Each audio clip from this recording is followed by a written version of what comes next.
Hello and welcome to another coffee chat with Coach Melissa. That's me. I'm your host, Coach Melissa. Cheers. Love coffee. Okay, I'm super excited to be here today because we are going to talk about one of my favorite biology anatomy topics, and it's our skin. So when I was kind of thinking about and brainstorming topics to talk about, our skin immediately popped into my head when I was like, what should I talk about this week? Like, what's a great topic that I get asked about? And it's skin. Because here's the thing is when we meet someone for the first time, even if it's someone maybe we haven't seen in a while or just a friend or something, anyone, your spouse, your partner, when you first see them, what part of the body do you usually look at first? Their face, right? So we kind of tend to, maybe not consciously, but unconsciously judge someone by what their skin looks like, okay? And sometimes it could be a little like, oh my gosh, this person has, acne or any other kind of blemishes or really super dry skin or a lot of wrinkles or sagging skin. And we kind of like, it's kind of a little bit human nature to kind of be like, oh my gosh, this person doesn't look healthy, And that is true to some extent. I'm not saying that we judge them negatively, like they're a bad person or anything, but our skin is really our outward appearance is really kind of a mirror image of what's happening within our body. In a way, not all the time. I just want to be perfectly clear that other skin issues like poison ivy, poison oak, those are things we get from our external environment, right? You go hiking and you brush up against poison ivy or poison oak, and all of a sudden you have a skin rash, okay? That is something that you really can't control just through your daily lifestyle habits. And that's what I want to talk about today. I want to talk about how you can improve your skin and really help your skin look super healthy for your age. And I want to be perfectly clear, okay? Doesn't mean your skin has to be perfect, blemish free, like no dark spots, no wrinkles, no crepiness, not creepiness, crepiness around the eyes or lips, because that could be just due to aging. I mean, I have some wrinkles and some crepiness around my eyes, but I like to say it's that they're character lines, that they're from laughing, and part of it is from squinting in the sun and not wearing sunglasses, but I'm not going to talk about that today. But so that kind of naturally comes with aging, and I want to encourage you to embrace that, because these signs, like the few wrinkles that you have, and little skin abnormalities, I shouldn't call it abnormalities, skin normalities, it's just a part of it. Kind of shows a sense of wisdom, because you're a little bit older, and that's older and wiser, and that's okay, and you should totally embrace that. And that's really what I want to encourage you to do, is to really start embracing your age, embracing whether you're in your 40s, 50s, even in your 30s, and you're starting to see some wrinkles. I want you to embrace that and welcome it into your life, because it's really honestly just a part of the aging process. So with that being said, so there are some things like acne, eczema, dark spots, and maybe any precancerous spots on your skin that could be a sign that something is wreaking havoc inside your body, like inside, it's kind of throwing off the systems, it's throwing off your hormones, which in turn our hormones are really kind of determine our health. Having properly balanced hormones is really the goal for optimal health. That's the root cause that we want to take care of, is balancing our hormones. And that will help with efficient fat loss, smooth skin, consistent energy levels, better sleep, eliminating sugar cravings. Those are all things that I hear women complain about, that my clients complain about. The sugar cravings, I'm craving chocolate, I don't burn fat easily, all that stuff. And all that has to do with your daily lifestyle habits and what your hormones are doing inside your body. Okay, so, and I just want to be perfectly clear, I'm not a doctor. These are all just things I've learned through. I was a Mary Kay consultant for 10 years, and I learned a lot about the skin. And now I am a beauty counter consultant because I like promoting safer beauty products, which I'll talk about that too a little bit, just not specifically beauty counter, but just safer skincare in general, and how that can really cause some skin abnormalities, if you will. And then also just through my personal training therapy, I learned a lot about anatomy, and also in my health coaching certification, I learned a lot about anatomy, not specifically skin care, but anyways, okay. So I want to talk very briefly on the 3 layers of skin that we have. Okay. So I'm going to start, actually, honestly, I want to start with the bottom one. Okay. So the hypodermis layer, this protects the muscle and bones. I'm just reading my notes. That's why I'm looking away. It has connective tissue in it. So what this does is this connects the blood vessels and the nerves to the rest of the body, okay? And it also regulates temperature. Okay, so then you have the middle layer, which is the dermis layer, okay? So this is 90% of our skin, the skin's layer, okay? So this is where there's collagen. This is where the collagen is stored. So that provides strength to your skin. It makes it strong. Collagen is the largest protein found in our body.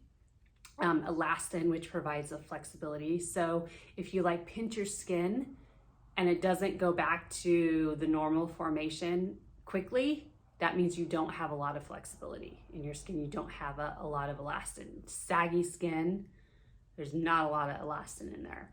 And it produces sweat, and it supplies the blood. So this is where the bottom layer kind of takes the blood from the middle layer and then kind of sends it to the rest of the body. Okay, so it's like the bridge from the dermis layer to the hypodermis layer, the hypodermis layer is the bridge from where the blood vessels are all the way, and they get bigger as the lower in the hypodermis, the bottom layer of the skin. Okay, and then, so the top layer of skin is really, it protects. So it protects us from the outside environment, protects the rest of our body from the outside environment, and it makes new skin. So it regenerates skin cells every single day. I think I read, when I was doing a little bit of research for today, is that it will we have new skin about every 30 days or so, okay? And then, so there's always some dead skin cells sitting on there. So I'll talk about that too in a minute. And it also gives your skin its color. So the more melanin in your skin, the more tan you get, and the darker your skin is, so the more color you have in your skin. So, okay, so let's talk about, I'm not going to get into really the hypodermis, the bottom layer, but I want to talk a lot about the epidermis layer and the dermis layer, because these two are I feel are where a lot of skin abnormalities kind of come from. So I'm not 100%, I don't want to say that it's just in the epidermis and the dermis, the top and the middle layer, but I just really want to focus on those today, just for today's purpose of discussion. Okay, so our top layer, the epidermis layer, that's the layer that makes new skin. Okay, so that, excuse me, makes new skin cells. So when our skin cells die, you know, a lot of times, now we do naturally shed them from my understanding, but sometimes there are times when the dead skin cells are just sitting there. So if your skin is ever like super, super dry and you just keep hydrating and hydrating and hydrating, you know, you just keep putting moisturizer on layer after layer after layer, and you try intense moisturizing and none of it's working, I want to encourage you to, first of all, exfoliate your skin. So you could do this several different ways. Beauty Counter has one really amazing mask that has bamboo particles in it, and AHA, which is a acid that will kind of help gently remove all the dead skin cells. I do my Beauty Counter AHA mask once a week, and I'm telling you, my skin will go from feeling super dry, having that mask on for 10 minutes, gently wiping it off, to feeling hydrated, to where I'm like, I don't even need to put moisturizer on. I do, but I don't necessarily need to. So, okay, so I want to just share that, like exfoliating your skin. You don't have to do it every day, but really doing that is very, very helpful with this, you know, with really helping to get all the hydration and all the really concentrated products to the dermis layer, because the dermis layer is, like I said, it's 90% of the skin's layer. So this is where the collagen is, the elastin is. So this is where the blood supply starts. This is where we produce sweat. So this is super, super, and I also think this is super important, but I also think that this is where hair follicles are.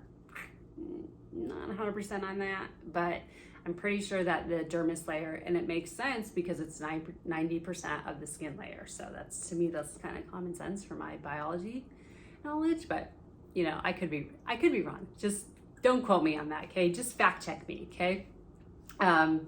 Okay, so when those dead skin cells are just kind of sitting on top of there, like I said, the product isn't really getting down. So you could layer and layer and layer and nothing's happening. Then you'll be like, oh my God, this product doesn't work. Well, that may not necessarily be true. The product could probably work great. It's just you need to remove those excess skin cells, the dead skin cells, and get those out of the way. Okay, so that's one way you can really, have super healthy skin, is to apply high quality beauty products, skincare products that have moisturizers in them. Like shea butter is a really great ingredient to have if you have super dry skin. Vitamin C is another good one. Vitamin C really helps with evening your skin tone. And you guys, ladies, our skins naturally get dark spots. We're exposed to the sun, regularly, if you're outside regularly. And we also get age spots. That just kind of comes with age. Some of that could be genetic. But vitamin C really helps even out your skin tone and help these dark spots fade. So now I want to go into really what really helps your skin feel hydrated and smooth and really can eliminate blemishes. Okay, so most skincare or skin abnormalities like eczema, acne, what else am I thinking of? Any kind of rashes. A lot of that, from my understanding, is just simply inflammation. So eliminating inflammatory foods from your eating style could make a huge difference, okay? And so some grains can be like wheat. Gluten can be very inflammatory. Soy, you kind of just have to do some mini experiments and find out what works best for you. So I just want to share a quick anecdote. So when I was in junior high and high school, I had really, really bad acne, really, really bad. And it really it made my confidence just go down in the toilet, because I was called pizza face, and I was the girl with the acne. Even into my 20s, my mid to late 20s, I was the girl with the acne at an insurance office I worked at. Yes. Imagine being an adult. You're this professional woman, and you have a college education. You're trying to be professional, and when a client calls and can't remember your name, oh, I talked to the woman with the acne. I was like mortified, and I was like, oh my gosh, this is horrible.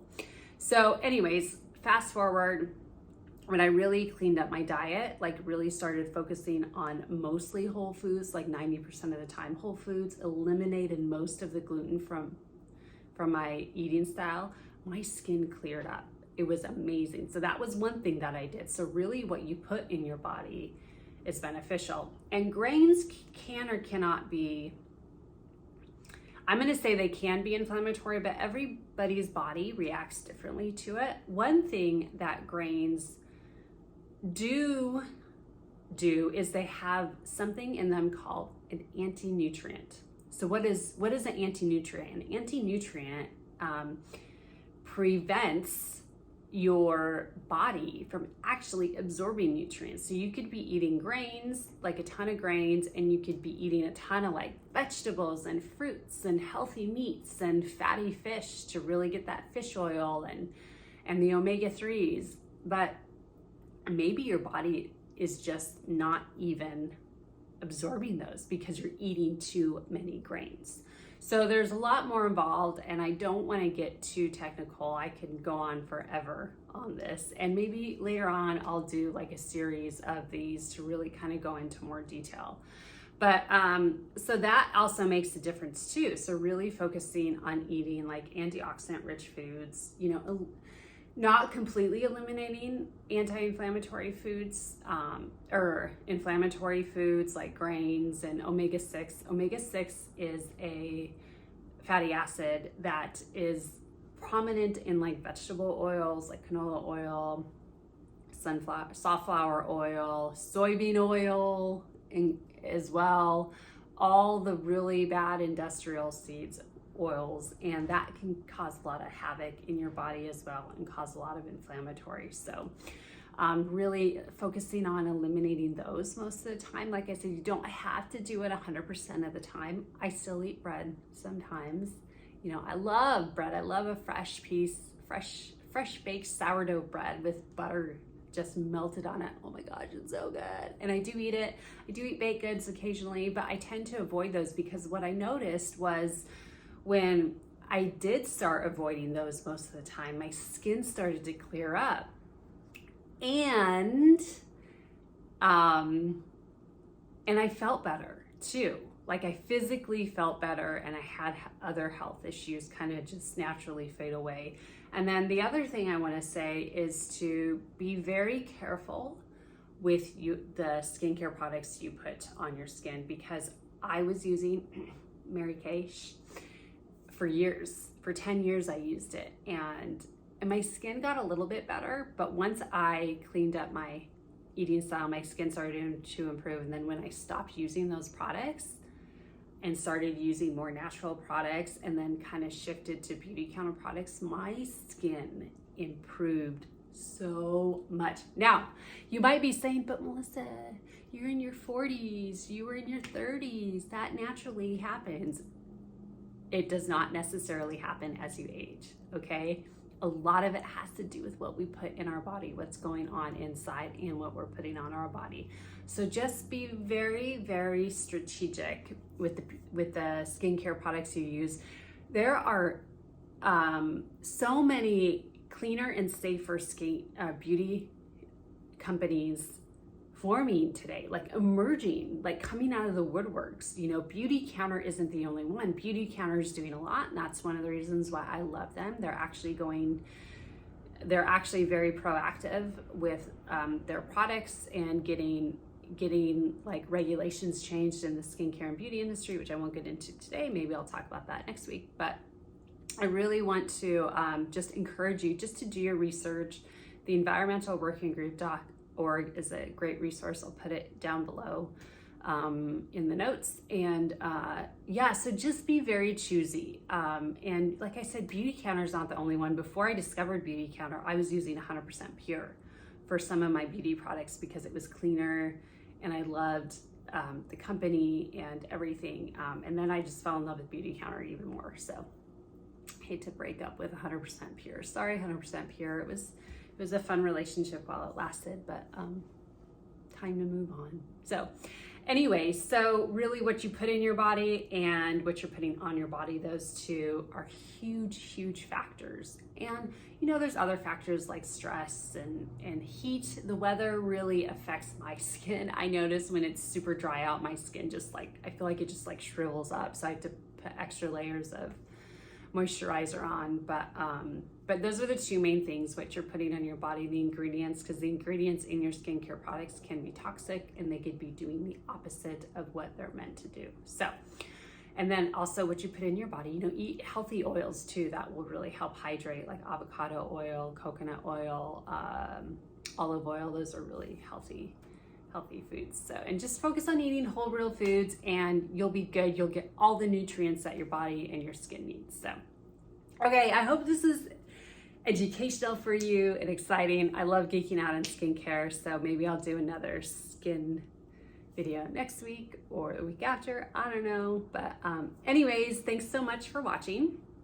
Don't forget to subscribe below so you never miss an episode. You're always up to date. And also email me, melissa@wellnessabundancecoaching.com, if you have questions. I'm here to answer them to the best of my ability. And thanks for watching. I'll see you guys soon.